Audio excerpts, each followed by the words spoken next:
Okay, so let's just officially get started now. This is going to be so fun, you guys, and I can tell it's going to be an hour full of really good information. I just want to introduce myself and then tell you about a little bit about Pinky, and then we're going to just kind of go through this interview format and let her just share so much great knowledge with us. Also, I want to tell you as we go, if you have questions, feel free to unmute, chime in, put them in chat, whatever we're going to try to monitor as we go. We'll also have an opportunity at the end for Q&A. So first of all, I am Sarah Bernard. I'm in St. Louis, Missouri, and I have a real estate business. And I started as a coaching client of Workman, oh my goodness, probably 2016, 2015, something like that. And then still run my business with all of the Workman practices and tools that we have available. I started coaching a few years after that. And I'm actually have the privilege to coach Pinky and her husband, Josh. It's been about, a year now? Yeah, a little over a year. Imagine coaching someone as famous as Pinky Oh, and so good at what she does. But, what we find is everybody in your business, we all have things that we can learn about and do better. So I think it's been a great experience for all of us. And I love working with Josh and Sue. It's kind of fun to work with a husband-wife team. A lot of you have that, or there's mother-daughter teams that I coach. And just when you have another family member, there's a lot of different dynamics that we get to explore together. So let's start with Pinky. Why don't you share a little bit about you, your business, your coaching journey as a Workman coach. Just briefly chat. I'm sorry, Workman coaching client. And let's briefly chat about that. And then we're going to dive into all of your social media background. And there's something interesting that Pinky and I learned probably about maybe 4 or 5 months into our coaching. And I'm going to talk about that as well. So, all right. all right. Tell us All about right. you. Well, thank you, Sarah. Sarah is an amazing coach with Workman. And I have to tell you that in the last year and a half, like Josh initially was the one that started the whole process. And I was like, all right, if you want to coach, we'll go in, we'll do this. And I have to say that Josh and I had our most successful year last year with the help of Sarah guiding us through the ins and outs of our business, because like she said, we can be amazing at one part of our business, but there's always another part that's neglected and it needs attention. So, you may feel like you're sitting here going, I need to be better at social media. I'm going to tell you what I need to be better at: mailers. Okay. I stink at mailers, right? I'm like, I don't want to put a stamp on it. I don't even know where my mailbox is in the neighborhood. Like, I am not somebody who likes postal mail, but it's one of those things that I'm like, okay, I've got to start incorporating this into my business. So I need somebody to guide me. And Sarah's going to be part of that, right? She's part of the whole thing. So don't ever think that like you should get a coach that only teaches you, like you can have coaches for so many wonderful things in life. And so I'm very, very grateful for Sarah's help in our business world. So I encourage you to check out Workman. All right. So as far as my past, let's dive into it. So I have been a Florida real estate agent for going on, I think, 16 years now. Part of it was spent in a tiny little rural town just north of Tampa. It's called Spring Hill, Florida. Very small, very small. I got into the business because my friend, who is my roommate from college's husband, owned the Remax brokerage, and he needed somebody to answer the phones. And so I came in, I had little kids, and I was like, okay, I'll answer the phone. And then you know how it goes. The next thing you know, oh, you should be partners with, you should get your license, you should do this. And lo and behold, I started getting into real estate. And at that time, it was the recession, y'all. Like, I know we're scared of everything going on right now, and that R word's been rolling around all over the place, but it was the true blown recession. And my mom actually looked at me and she said, girl, what, are you crazy getting into real estate now? And I looked at her and I said, everything that has gone down will have to go up again. It's better for me to learn when it's bad than to take advantage when it's great, right? So that was, kind of a hard thing when you don't have people behind you supporting what you're doing. So I bring that up because social media, it can feel very awkward sometimes, Sarah, to put things out there because you're kind of like, I don't know, how's that going to come over? And it was the same thing. Like you feel like, oh, I don't know if this is the right idea for me. There were 400 agents there. It felt like everybody was an agent, but they weren't. There was and the average price, like the homes that I was selling at the time frame, 30 to $50,000. And I had a partner. We split everything 50-50 and paid our fees. And by the end of the time, I think we walked out with 150 bucks each hand and being like, woohoo, wow, we are real estate agents, right? So that was where my journey began. And then about a decade ago, 10 years ago, just this March, Josh and I lost our son Sawyer. He was our youngest, and he had a rare disease. And it was one of those aha moments in life where we said, is this what we wanted? To stay in this small town. We had talked about moving to Naples. Josh grew up here. And it was just like, you know what we do for the other two children, we wanted something different for them. And I'm sure many of you can relate to the fact of like getting stuck, right? Like you get stuck. And we just wanted to be unstuck and we wanted to be the narrator of our story. It was very challenging to walk into a grocery store and, hear people whispering about you because it's a small town and them knowing what had happened. And I wanted to be the narrator of my story. And again, I bring that up because your social media is your story and it is your opportunity to be the narrator of your story. You shouldn't be allowing someone else to tell your story. You are the one that needs to be the captain of that ship. And so we moved here in Naples and I started off with zero, like sphere of influence, zero. Josh may have had family here, but guess what? There was like two other real estate agents in the family. They were not mentors. They were not helping. They were, as old school competitive as you can like to see them be, right? And all I had was a book I had a book by a guy named Gary Vaynerchuk. It was called Jab, Jab, Jab, Right Hook. And I obsessed with Gary V and just started listening to him over and over again about how to use social media marketing. And I had zero budget. We had bills from the hospital. And at that point in time, Josh, we could not file for bankruptcy. We had to dig our way out of debt. And it was very, very challenging for a number of years. But I relied solely on using video and social media marketing to grow my business. And now 10 years later, I can say that we're in the top 10% of the Naples real estate agents. We're top Remax agents in Florida. So it does work, but just like any marketing, it's got to be consistent. You can't just, if I came to you and I said, Sarah, I'm going to mail one postcard one time to one house, I don't know why it didn't work. You're going to look at me and think I'm crazy. And that's the same thing with social media. You can't go post it once and say, well, I tried it, it didn't work. It's a consistency game. Anything in the marketing world is. How So is it? how did you develop your social media strategy then? So starting with the books that you read with Gary Vee, and I'm sure you made mistakes along the way, like we all do. No, there were no mistakes whatsoever. So, you know, back in the day, at that time, Instagram existed, but it was not what it is now, right? So there was really Facebook and Twitter because it was Twitter back then. And, LinkedIn might have been around a little bit in the back. And it was trial and error. It was literally like, I would be walking the beach listening to one of Gary Vee's podcasts, and I'd be like, okay, I'm going to try that. Okay, I'm going to try that. And I did find a mentor in Katie Lance and, started tweeting at her like, here, help me, help me. And so she was helping me from California, giving me ideas, telling me people to follow.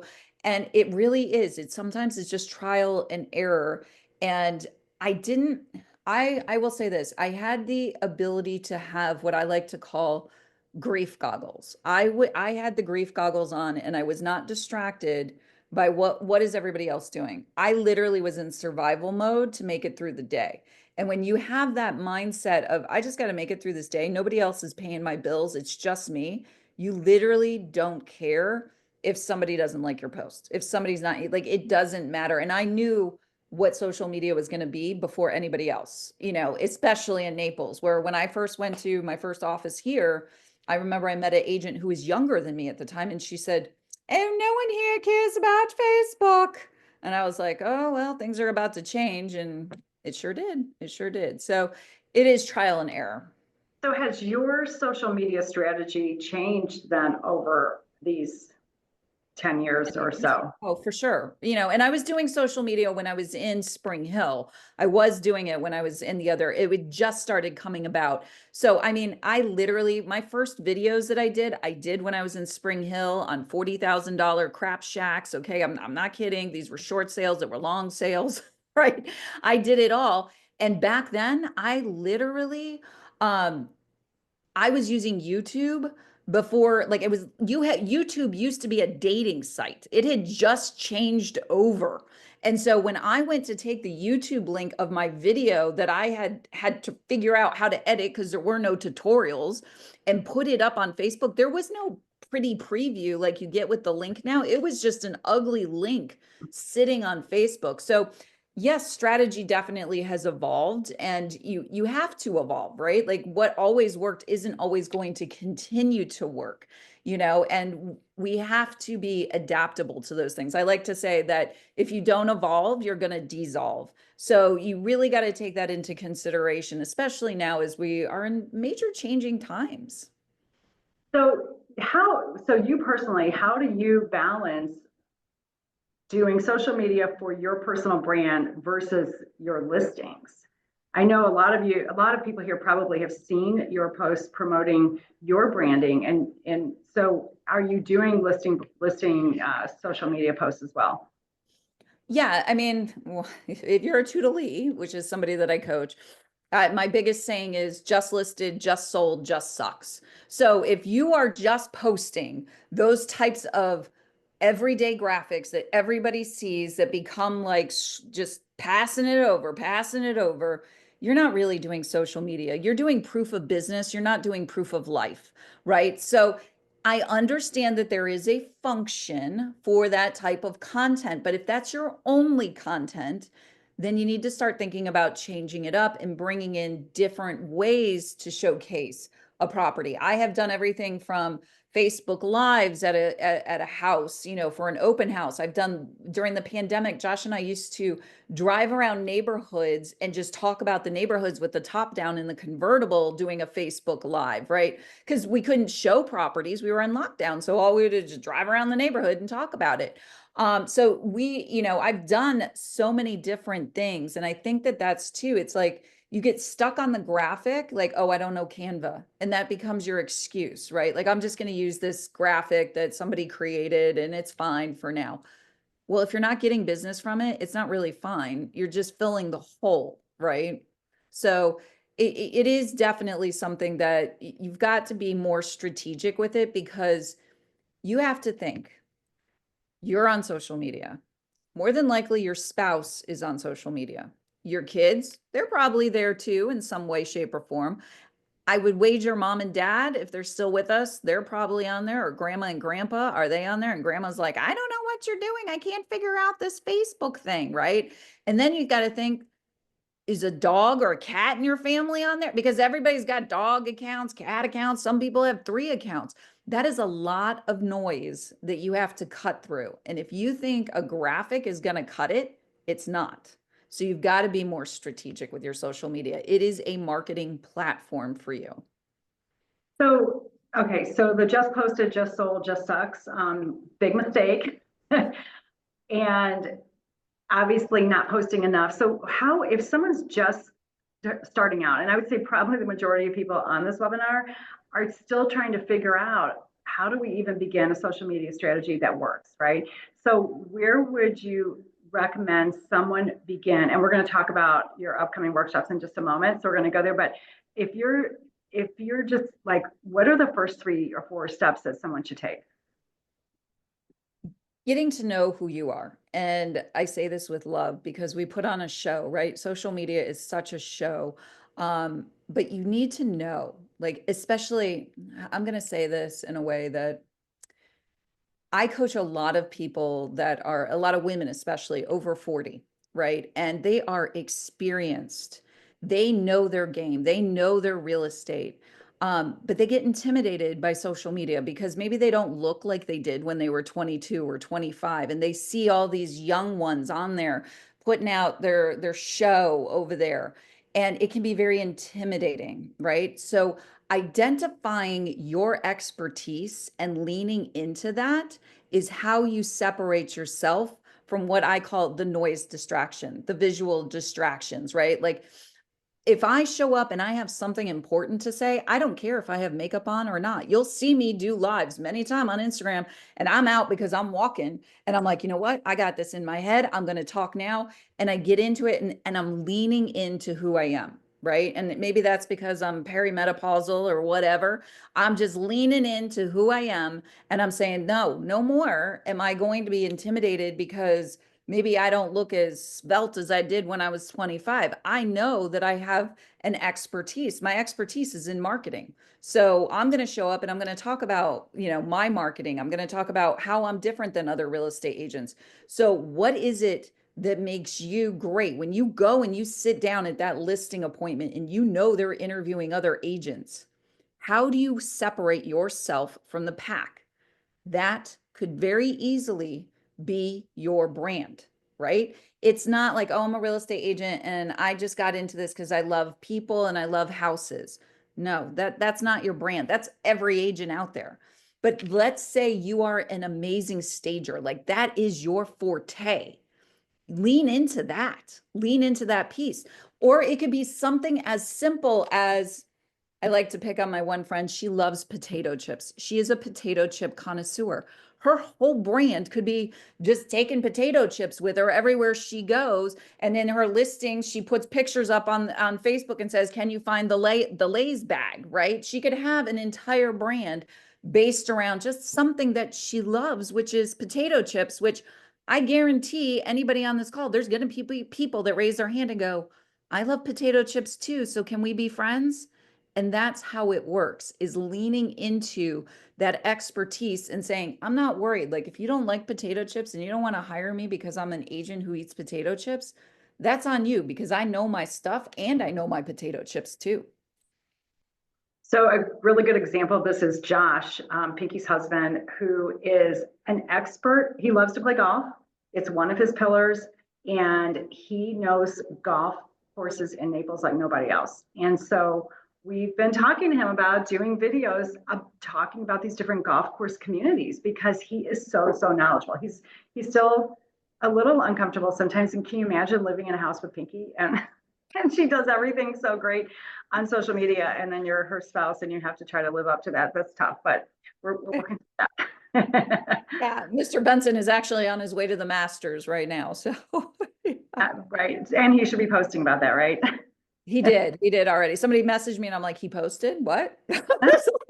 I better go see what he posted. I didn't even know what he posted.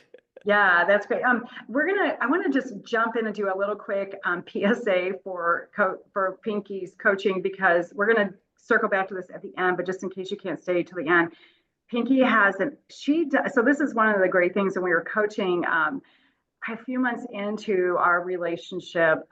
What really was evident to me as her coach is you can see her passion for social media and her knowledge, and she already was coaching real estate agents around this topic, and we spent some additional time.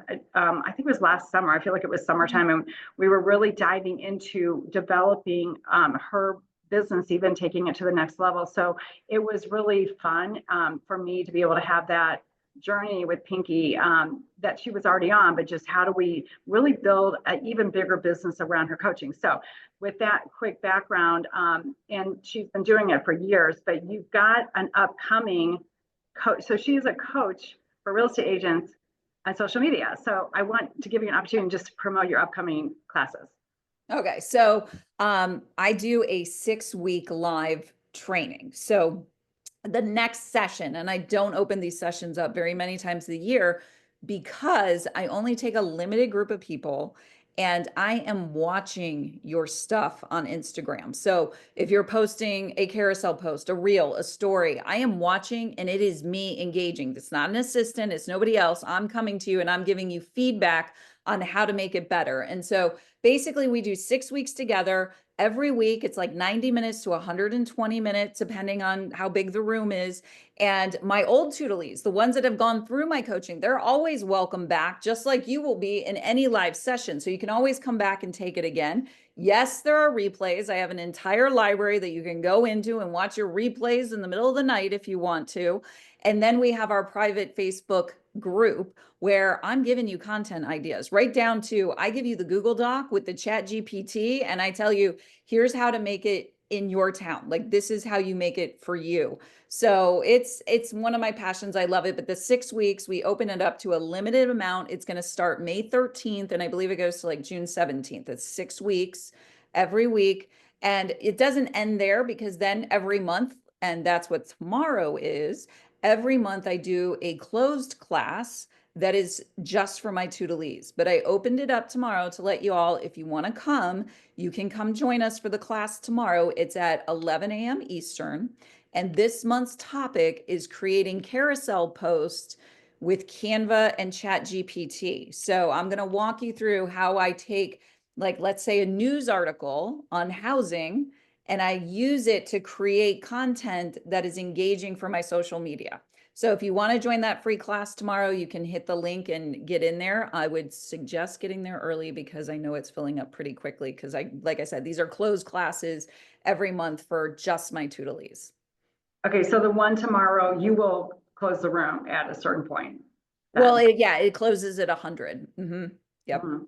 Okay, so great opportunity for tomorrow. If you guys want more of this in a whole little different format tomorrow, and It's then hands-on, y'all. Like I literally walk, like I'm going to open up my Chat GPT. I'm going to show you what I write to talk because y'all are hung up on your prompts. Like, oh, I don't know what prompts to give Chat GPT. Like you need to just talk to the thing. Like just tell it what you want, right? But you're hung up on prompts. So I take you into my Chat GPT. I take you into my Canva.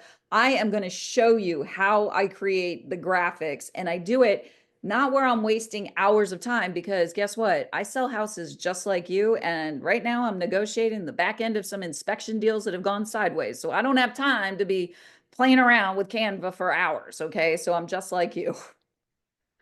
yeah, that's great. So you guys, like, great opportunities. Everything's in chat, the links. So I highly encourage you, if you have time, to go tomorrow and then sign up for the course if you can do that as well.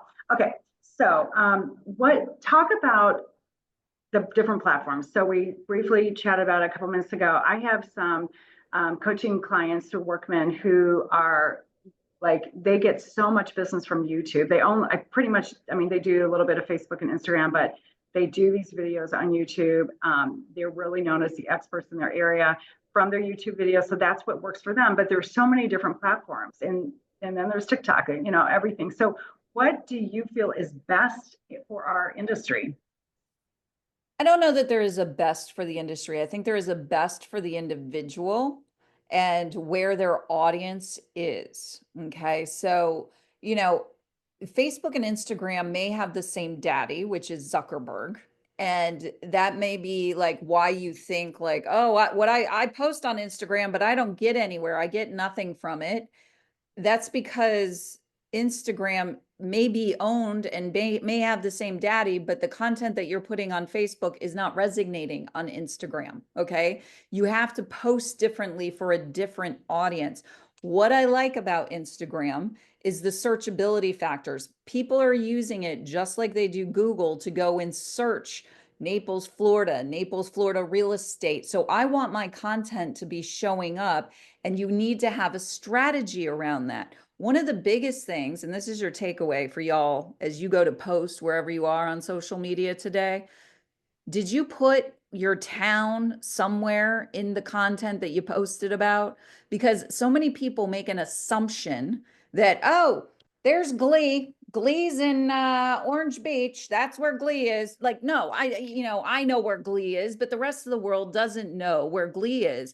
And you make this assumption, and it's just that tiny little tweak of making sure that you're using your keywords, your SEO. These are things that people who are on YouTube and doing it well, they've been doing it for years like that over there because that's how Google finds the content.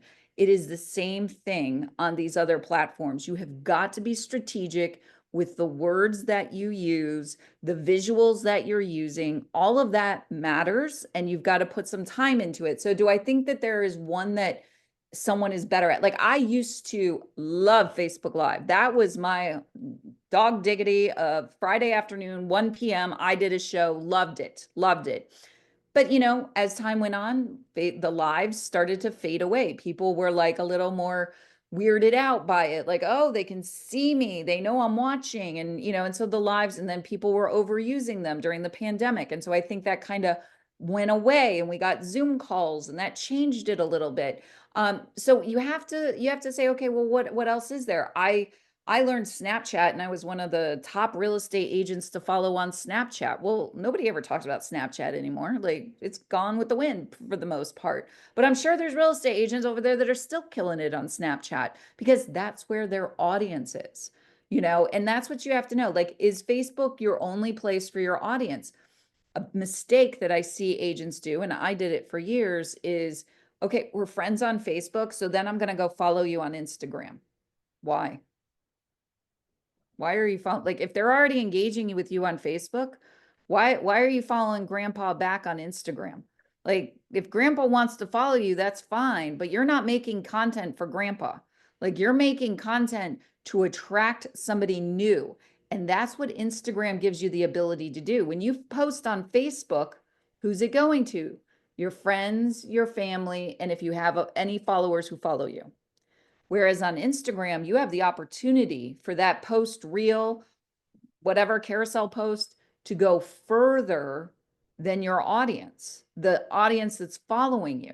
And you have this opportunity to get in front of people in your community if you're using your words correctly, like putting in city, Naples, Florida, right? Then the algorithm says, oh, she's in Naples, Florida. She's tagging Naples, Florida. She must be in Naples, Florida. Let's find people that want to look at Naples, Florida. And that's how you start to strategically use the platform. So whatever works for you. I mean, I know Gary Vee, he's often said, like, some people are not made to be in front of the camera, and that's okay. You don't have to be in front of the camera. Maybe you take my class tomorrow and you're like, oh my gosh, I love making carousel posts like this, and I am going to own carousel post world. And you don't ever have to be on camera. I would suggest making sure that you put yourself, like a picture of you or something on there, a tagline, so that they can identify you as the person who's creating them. But you could be the carousel person, just like some people were bloggers and some people were YouTubers. Lean into what feels natural to you, what feels, and I will say that being in front of the camera, it's not always comfortable. So you are going to be a bit uncomfortable when you first get in front of the camera, but you got to work through some of that uncomfortableness. So is it okay to use the same content on Facebook and Instagram and YouTube Depends even? on what the content is, Sarah.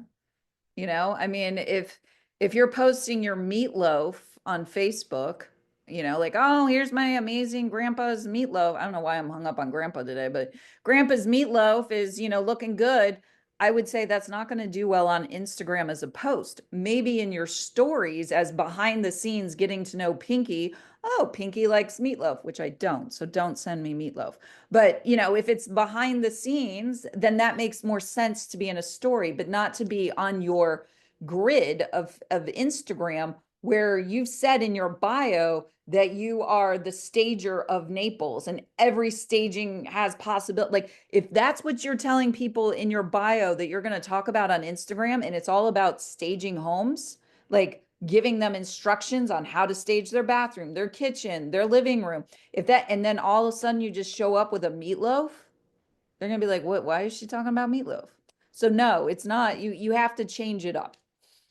So what's the balance between showing your personal side versus your business side?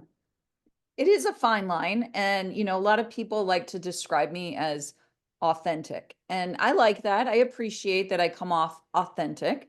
I think it's because I'm a straight shooter and I don't lie and I don't fluff, right? So when you get me as a coach, just FYI, it's not that I'm not kind. I am a kind person, but I'm very direct. So you can't take it personally when I'm like, hey, what's going on? What are you doing over here? Like that. It's not like that. I think I got off topic there. What was the question, Sarah? What's the balance between, Oh, okay. So people will say I'm authentic. Here's the thing. There is a big difference between being authentic and real on social media and sharing every skeleton in your closet. That is over personal. I don't need to know about your doctor's appointments. I don't need to see you checking in for your colonoscopy. Okay. Like, good for you. Glad you did it. I see Dave wincing, but you know what I'm saying? There's people out there that are putting way too much information out there. You don't need to be authentic, okay? It's it's literally like, where is the easiest way for me to communicate that I'm more than just a business, that I do have a personal side. And that's why I really like stories, because stories is kind of the behind the scenes of who you are, like what you eat for lunch, where you go with your husband for dinner. Now, if I go to, let's say Shula's is my favorite. I like Shula's, I'm being honest. If I go to Shula's for dinner and I take a picture with Josh and we're at Shula's and I'm talking about Shula's, I am not going to do a story that says Josh and I just had a big blow up fight and I left like, that's personal. Okay. They don't need to know about that. All right. So you got to know the line of where it is, but yeah, it's just, if you look at if you were to go back and look at the last 10 posts that you put on Facebook or Instagram, and you said to yourself, okay, I am not me. I am just Joe Blow and I landed on this page. What is this page about? And if it's just listed, just sold, just open houses, just got another award, just, would I really want to be engaging with this content? Is there a mix? Is there a way for me to see some sort of personal side? Like if I go back to the potato chip connoisseur real estate agent, that's still personal. She's that one tiny piece of her sharing that she loves potato chips. That is a personal side of her. And so, you can totally expand on that and it would still feel like it's super personal. okay, let's talk about posting frequency, because I think this is a big confusion for people. Is it daily? Is it more than once a day? Is it 3 times a week? What do you recommend? And it probably depends on the platform. Depends on what kind of content you're creating. Like if you're, I mean, you want to get content. it, that's a hard question. I don't think that there is a right or a wrong answer to it. It's about whether or not what you're posting is getting engagement. That's really what it comes down to, right? Like, are you creating content that people are commenting, talking to you?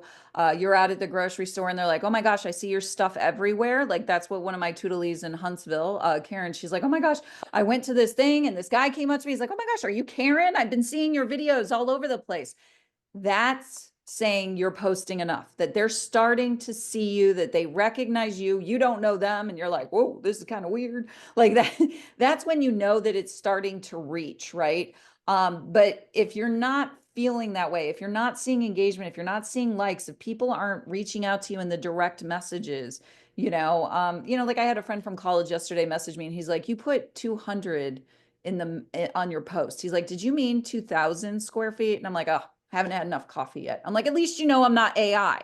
But just knowing, because Matt never comments, like he never likes, but he sent me a message, didn't he? Because he's watching my stuff. So that tells me it's hitting, and it's getting harder and harder to get likes and comments because of the way the algorithms work.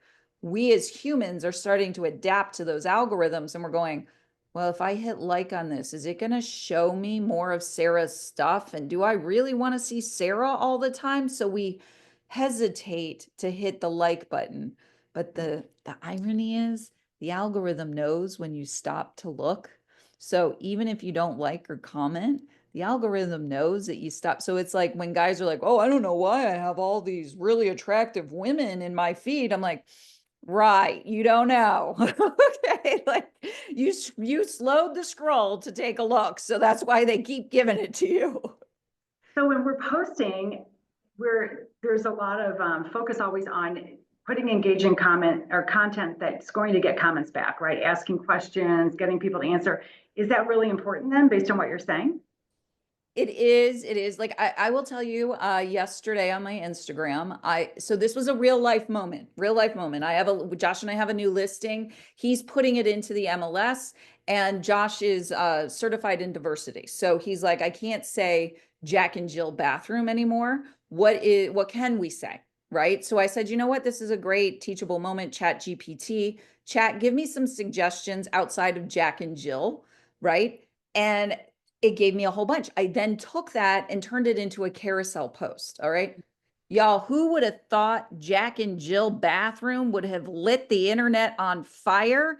But holy smokes, are people outraged over whether or not they can say Jack and Jill?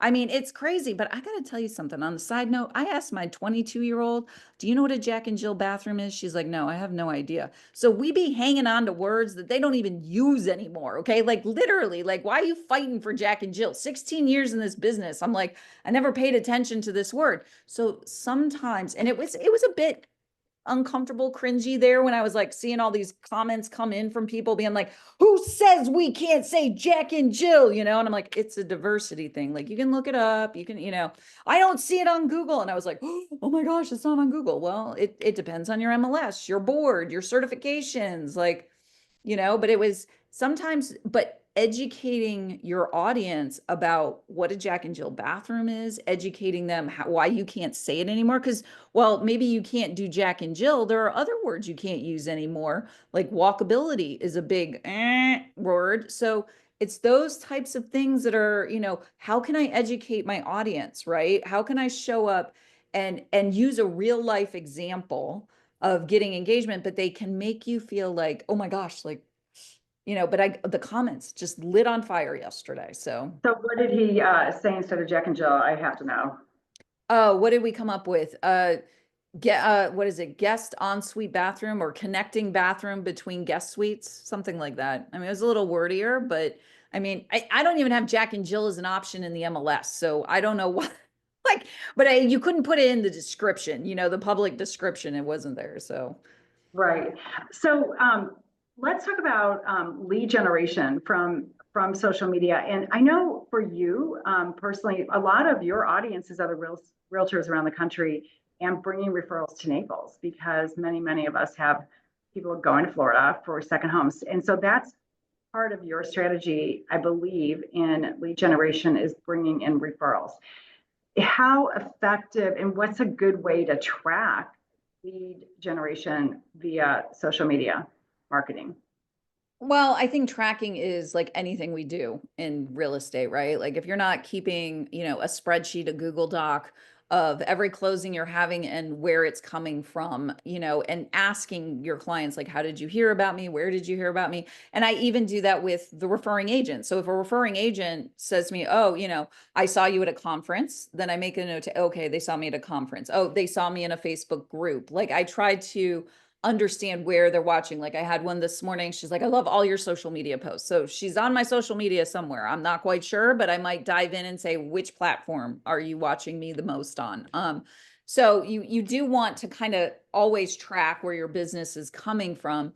Um, it's it's about having the conversations, right? Like Sarah is always pushing me to have more conversations with people. And so it's the same thing because y'all, it's social media. It's about being social. So getting in and having the conversations, and those conversations can be direct messages, right? One of my favorite things to do, and here's a little helpful hint, it avoids any kind of screenshotting in case somebody wants to take it out of context, is I like to message people and voice message them on Facebook or Instagram so that they know it's actually me. It's not a robot. It's not somebody else trying to hype them up. And I'll say, hey, Brian, how are you? It's great to see you in this class today. How have you been? And just like you do with your top 50, because if you're with Workman, right, that's your top 50 checking in. That's how I check in. And that's how I continue to build the relationships, whether it's with a real estate agent or it's somebody who, like this week, I talked about new construction and I had a couple of people come in that way. And they're not affiliated with, a referral agent or anything like that. And it's just, hey, thanks for reaching out. How can I help you? But I do also ask, like, are you working with an agent? Because we got to be careful because, sometimes they are. Right. So Do you have any examples of business that you got directly from social media? Oh, for sure. Like last year we had one of our biggest listings, which was 2.3 million, was a beach condo, and it came directly from Instagram. So he's like, oh, he was on Instagram searching Naples, Florida real estate, and he found my content and he liked my content and he wanted me to showcase the property the way I had on Instagram. So definitely I get business from, there all the time. Like I said, I would say they're like warm leads yesterday just by doing a little story. It started off as a story. I then turned it into a reel, but it literally was real life example. You guys are overlooking content at your fingertips.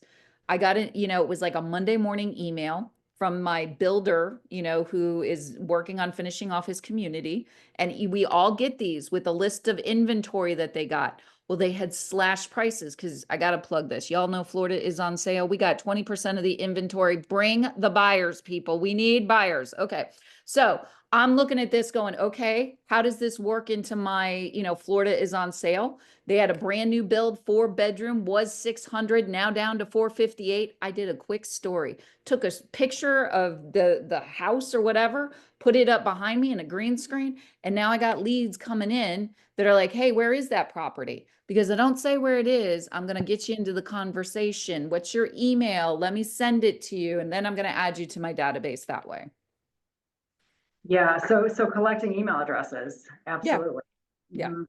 Yeah. Any other tips or strategies on doing that? Like I said, we're overthinking everything, right? And we're overthinking where is the content. And it's literally like just this week, again, my office emailed me about it was a really cute little interesting article about Z estimates and their accuracy. I took that and put it into chat and then went from chat into, okay, how can I create this into a carousel post? How could I create this into a reel? All these emails that you're so annoyed with, look at them. Look at a few of them. The ones that are like vendors that you really appreciate, look at them. They're giving you content. They're giving you information.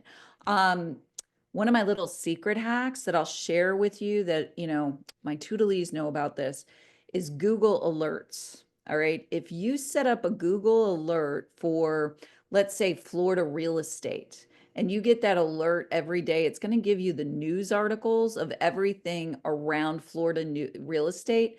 And then in the morning, I'll read that, like the headlines back in the day, black and white, paper. And I'll read that and I'll go, okay, what could I use? So like today, there was one about Babe Ruth's house that's up for sale in St. Pete. Now, I'm not in St. Pete, but I got to tell you, I got some Tootlies, I got some referral partners up there. So I have a large audience here of people that may want a place in St. Pete.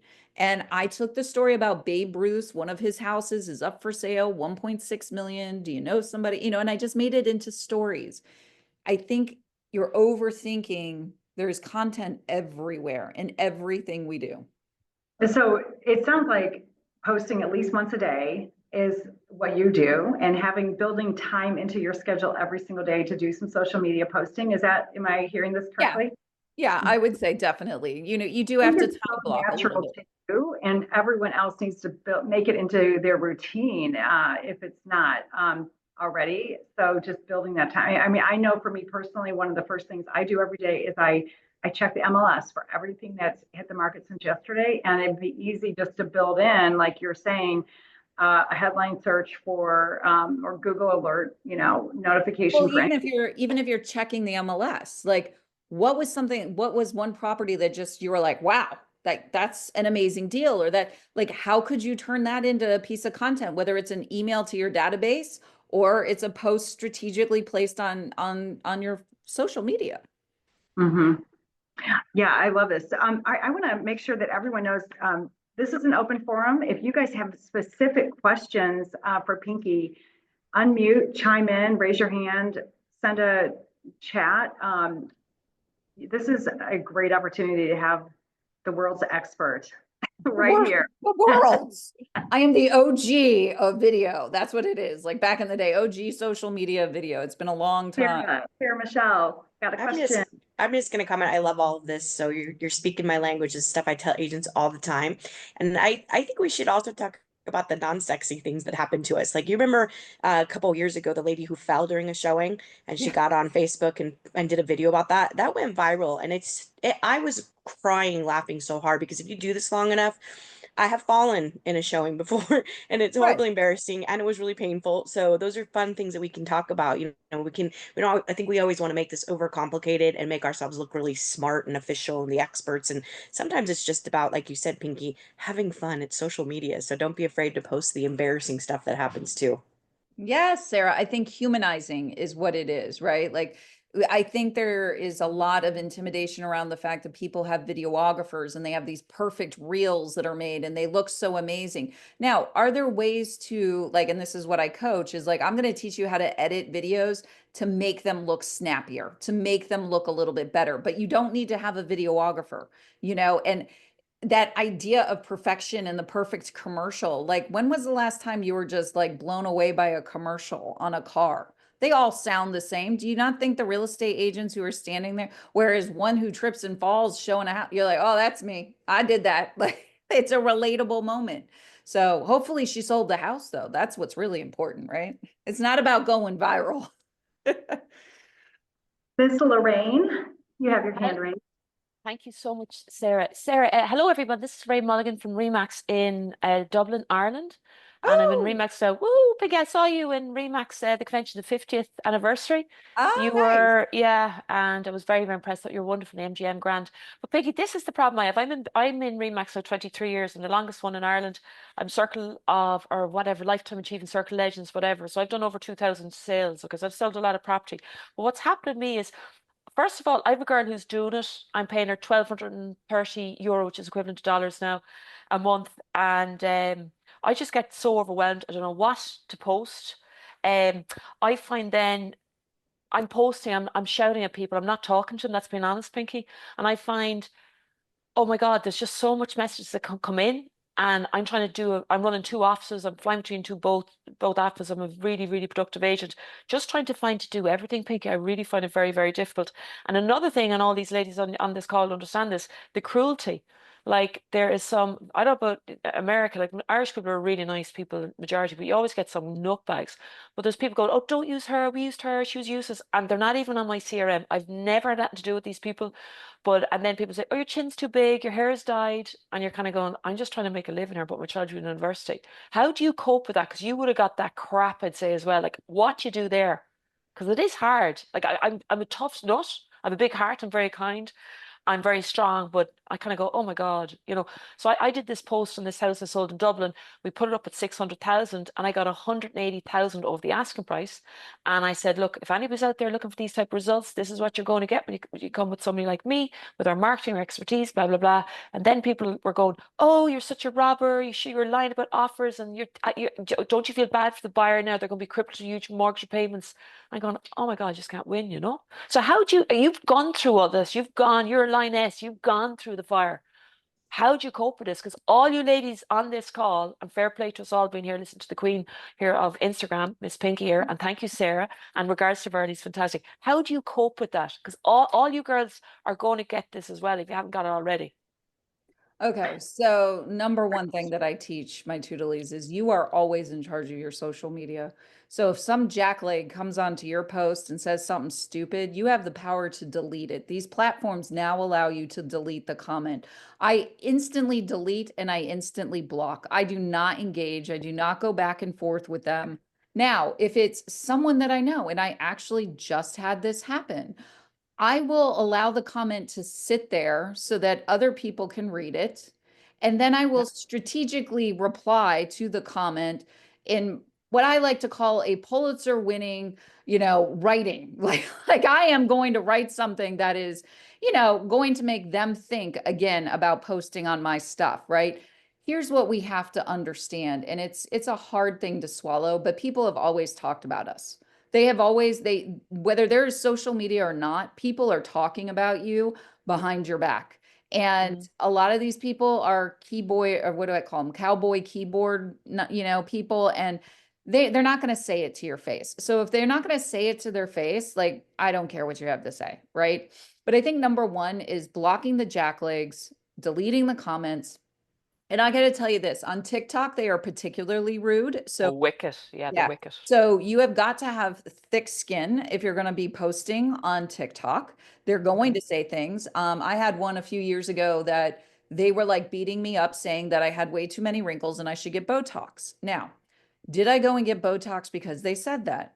No, that's not why. But it did make me reflect on, was I doing the best for my own self-care?